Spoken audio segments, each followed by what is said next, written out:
தானே போணும். ஏன் அவ்வளவு தூரம் போற? கங்கை, யமுனை இது 2த்தையும் நீ ஒரே இடத்திலேயே பார்க்கலாம். பார்க்கிறியான்னாரு. எங்க? என் பாதத்துல நீ விழுந்து கும்பிடுன்னாரு. பாபா பாதத்த தொட்டு கும்பிடுவாரு. அவர் அந்த கட்டை விரலுக்கும், அந்த சுண்டு விரலுக்கும் நடுப்புற தண்ணி எங்கேருந்து தான் வரும்னே தெரியாது. நம்ம அவ்வளோ அழகா பீய்ச்சி அவர் முகத்துல அடிச்சு அவர் அப்படி தலைய ஃபுல்லா நனைக்கிற அளவுக்கு தண்ணி பாட்டுன்னு வந்துகினே இருக்கும். உண்மையிலே தாஸ்கன்னு ரொம்ப ஆச்சரியப்படுவார், ஆனந்தப்படுவார். இதுல ஒரு விஷயம் பாருங்களேன், எவ்வளோ தூரம் போய் அத கும்பிட்டு பல சிக்கல்கள கடந்து போயி, அத குளிச்சுட்டு வரணும் அது. அந்த காலத்துல அந்த மாரி ட்ரெயின் வசதி, இந்த வாகன வசதிலாம் நெறைய இருக்காது.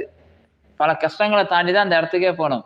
ஆனா பாபாவ தன்னுடைய பக்தர்களுக்கு எந்த ஒரு பிரச்சனையும் இல்லாம, அவரு வீடு தேடி எடுத்தாந்து குடுப்பார். அந்த மாரி பாபா துவாரகமாயில உட்கார்ந்திருக்கும்போதே, அவர் கால் பெருவிரல்லேருந்து தண்ணி அவ்வளோ அழகா பீய்ச்சி அடிக்கும். "குளிச்சிட்டியா? சந்தோஷமா?